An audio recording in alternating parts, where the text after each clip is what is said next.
Hello guys, welcome to my channel. और आज का वीडियो बहुत ही स्पेशल बनने वाला है क्योंकि इस वीडियो के लिए स्पेशली हमको हमारे एक फॉलोअर्स ने पर्टिकुलर कमेंट सेक्शन में कहता है कि आपको एक एग्रीकल्चर पे भी एक वीडियो बनानी चाहिए। सो मैंने सोचा कि आज इस वीडियो को हम आज बनाएं और एग्रीकल्चर का कौन सा मतलब किस प्रकार की खेती की जो है ये वीडियो आज होने वाली है वो हम आपको आज दिखाएंगे। तो इस व्लॉग के अंत तक आप बने रहिए।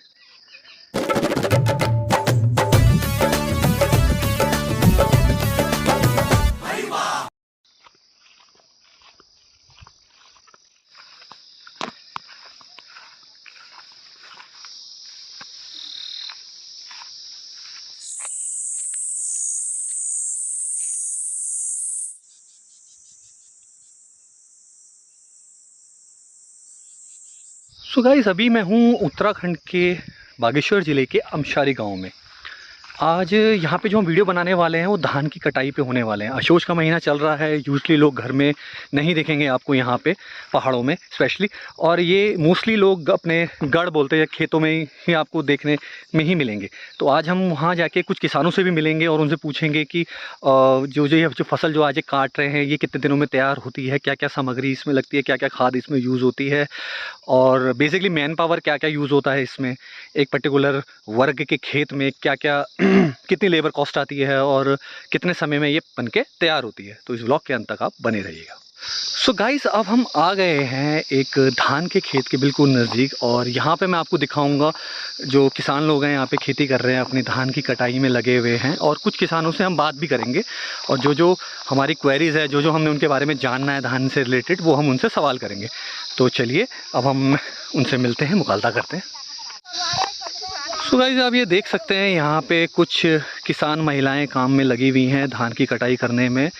और अशोच का महीना है, नॉर्मली यहाँ की जितनी भी महिलाएं वर्ग के लोग हैं ये घर में नहीं दिखेंगे, आपको खेतों में ही मिलेंगे क्योंकि ये इनका प्राइम टाइम होता है, कमाई का टाइम होता है, धान कटाई का है। आप देख सकते हैं कैसे यहाँ पे महिलाएं एकजुट होकर लगी हुई हैं एक खेत में निपटा के। यूजली होता क्या है यहाँ पे किसी के खेत में सारी महिलाएं आके मिल के श्रम करती हैं, फिर जब उन महिलाओं के खेतों का समय आता है तो बाकी सब महिलाएं उस खेत में जाके उनके साथ श्रम करके उनके खेत की मदद करती हैं, और जिसको यहाँ पे पलटा बोलते हैं। यहाँ पे पहाड़ी भाषा में उसको पलटा बोला जाता है। आप देख सकते हैं यहाँ पे हर उम्र दराज के यहाँ पे दिखेंगी महिलाएं आपको। ये हमारी ताई जी हैं, पीछे हमारी भाभी हैं, ये सब अम्मा लोग हैं यहाँ पे, ये लगे हुए हैं। यहाँ देखिए रामनगर से भी हमारी एक बुआ आई है यहाँ पे धान की कटाई करते। और ये मेरा पैर चला गया, ये देखिए, ये एकजुट होकर काम करते हैं, काम भी जल्दी निपट जाता है और बाकी काम भी अपने घर के भी जो भी काम है वो भी देख लेते हैं। चलिए अब हम एक किसान को बुला के उनसे जो भी हमारे सवाल है वो हम करेंगे। तो गाइस चलिए अब हम यहाँ पे इन किसानों से थोड़ा बात करते हैं। खैर ये कम ही समय दे पाएंगे क्योंकि इनके पास समय बहुत कम होता है, तो जो सवाल है हमारे हम इनसे पूछते हैं।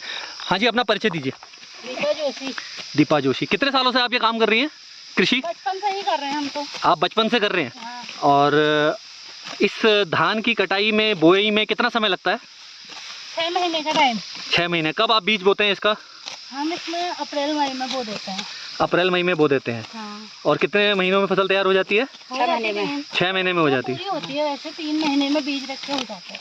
अच्छा, उसमें हो जाता है, ठीक है ठीक है। तो एक नॉर्मल खेत में कितने लेबर कॉस्ट आती है, कितने लोगों की जरूरत होती है? 6-7। और कितने दिन में कर देते हो आप? थोड़ा एक उदाहरण देके समझाएं जैसे अपने। जिसके जितने खेत होंगे उतना टाइम लगेगा। अच्छा, तो मतलब अगर 5 लोग लगते हैं एक खेत में, मतलब 100 एक 2-3 घंटे के। यहाँ पे हमारी ये ताई जी भी हैं, इनके 50 वर्ष से ऊपर हैं ये। आपको कितने साल हो गए कृषि करते हुए? बचपन से यहाँ आकर के कहीं ससुराल में तो कर रही हूँ, मायके में कभी नहीं किया। तो मतलब 30-35 साल तो हो गया होगा आपको? ज्यादा हो गया, शादी हो गई। 40 बरस आपको ये खेती करते हुए हो गया है। तो ये देखिए यहाँ पे अनुभव वाले लोग भी हैं और नए लोग भी हैं, यहाँ पे दूर दराज से भी लोग आए हुए हैं खेती करने। देखिए, आप कितने साल से कृषि कर रही हैं? परिचय दीजिए पहले अपना। हम भी बचपन से ही कर रहे हैं। परिचय दीजिए। आसाम से रामनगर। रामनगर से। आप भी बचपन से कृषि कर रही हैं? अच्छा, अच्छा लगता है आपको ये सब करना? मायके में किया था, ससुराल में तो कहीं नहीं है। अच्छा, मायके में भी किया है तो ससुराल में भी करना है? ससुराल में नहीं है। ससुराल में नहीं है? अच्छा, मायके में कर रखा है। सो बेसिकली यहाँ पे होता क्या है गाइस, जो हमारी कृषि है उत्तराखंड में, ये इसकी प्राइम जीविका हुई। लोग इससे अपना जीवन यापन चलाते हैं क्योंकि नॉर्मली हाँ, खाना वाना सब इनका ही होता है। ये कोई मोल का खरीद के नहीं लाते हैं, इनका सब खेतों का ही होता है। और यूजुअली इनके जो हस्बैंड लोग होते हैं, आदमी लोग होते हैं, वो शहर में जाके काम करते हैं, वहाँ करते हैं, और यहाँ पे इनको अकेले ही ये सब मैनेज करना पड़ता है। और जब प्राइम टाइम कुछ इनका रुपाई होती है तब वो लोग आते हैं इनकी हेल्प करने, नहीं तो इनको सारा सालों साल ही अकेले ही ये सब काम करते हैं। अब देख सकते हैं इन्होंने अकेले मिलके, देखिए अब तक इतनी सारा इन्होंने कटाई कर दी है। इसको धान की बेली बोला भी जाता है। ये देखिए, ये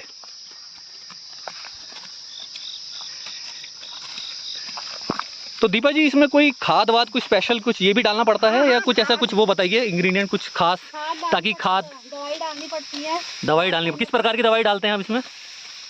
कीड़ा ना लगे जिससे धान में। कोई नाम ऐसा स्पेसिफिक? नाम तो मुझे पता ही नहीं है। अच्छा, यूरिया होती है। अच्छा, यूरिया। यूरिया तो खाद हो गई। यूरिया खाद हो गई है तो। और नीचे वाली खाद डालते हैं, काली खाद डालते हो आप? हाँ। अच्छा। इसमें से ना रखा होता है। अच्छा। गोबर की खाद डालते हैं, गोबर की खाद। 2 वर्ग की खाद डालते हैं। सो गाइस, एक बहुत ही महत्वपूर्ण इन्फॉर्मेशन थी, वो मैं आपको ये बताना चाहूँगा। यहाँ पे कृषि किसी ज़माने में ऐसी इस लेवल की, इस माध्यम की होती थी कि लोगों को बाहर तक भेजना पड़ता था, एक्सपोर्ट करना पड़ता था। बट अब यहाँ की सबसे बड़ी दुविधा ये हो गई है कि लोग यहाँ पे पलायन कर चुके हैं। पहले लोग होते थे, कृषि होती थी, अब यहाँ पे सिर्फ आपको इस गांव में अगर आप देखोगे तो सिर्फ महिलाएं मिलेंगी। तो यहाँ पे सब मोस्टली लोग पलायन कर चुके हैं, फैमिली यहाँ से बाहर हल्द्वानी या बाहर दिल्ली, बागेश्वर, मतलब कहीं भी, मतलब बाहर, यहाँ से पहाड़ से बाहर जा चुके हैं, प्लेन एरिया में जा चुके हैं। तो ये भी सबसे बड़ा यहाँ का कारण रहा है कि कृषि यहाँ पे थोड़ा ड्रॉप हुआ है। ड्रॉप मतलब खेती के जो जितने भी जो पहले माप होते थे, मतलब जितना टन में, क्विंटल में होता था, वो अब नहीं रहा है, बस घर गुजार करने लायक होता है अब। तो ये यहाँ की सबसे बड़ी समस्या है। और इस वजह से अगर खेत पे जो काम नहीं कर पा रहे हैं तो उस वजह से काफ़ी खेत यहाँ पे बंजर हालत में हो गए हैं। मैं आपको थोड़ा दिखाता हूँ यहाँ पे कुछ खेतों की दुर्दशा मैं आपको दिखाऊंगा यहाँ पे अभी थोड़ी देर में। और यही सबसे मेन कारण है कि यहाँ पे लोग के पलायन होने की वजह से खेतों का यहाँ पे नाश हुआ है, उनका बंजरपन हुआ है। अब उस पर कोई खेती करने लायक नहीं, और उस पर अब हल भी नहीं चलेगा, इस तरह की उनकी अब मिट्टी हो चुकी है। तो ये सबसे बड़ा मुख्य यहाँ का जो कृषि कम होने का कारण है वो ये है। मैं लोगों से आशा करता हूँ कि आने वाले टाइम में लोग अपने गांव से जुड़े, अपने खेतों से जुड़े, जो उनके हैं। कुछ ही दिनों में काम करना होता है, ऐसा नहीं कि 12 के 12 महीने काम करना होता। आप यहाँ पे आइए, अपने खेतों की हालत देखिए। ये आपके पूर्वजों के, आपके जो भी आपके बड़े लोग हैं, उनकी जोड़ी हुई धरोहर है। उस धरोहर को से आप नदारत मत रहिए, उस धरोहर का ख्याल रखिए। ये आपकी ज़मीन है, आपके लोग हैं, आपका गांव है, आपका देश है। आइए यहाँ पे काम कीजिए, अपनी धरोहर को संभाल के रखिए। तो ये हमारे इस वीडियो के माध्यम से यही है, जो हमारे प्लेन्स में एरिया में लोग जो बैठे हुए हैं, उस वीडियो को देखें, समझें, एनालिसिस करें और यहाँ पे वापस आके अपने खेतों में फिर से एक जान डालें।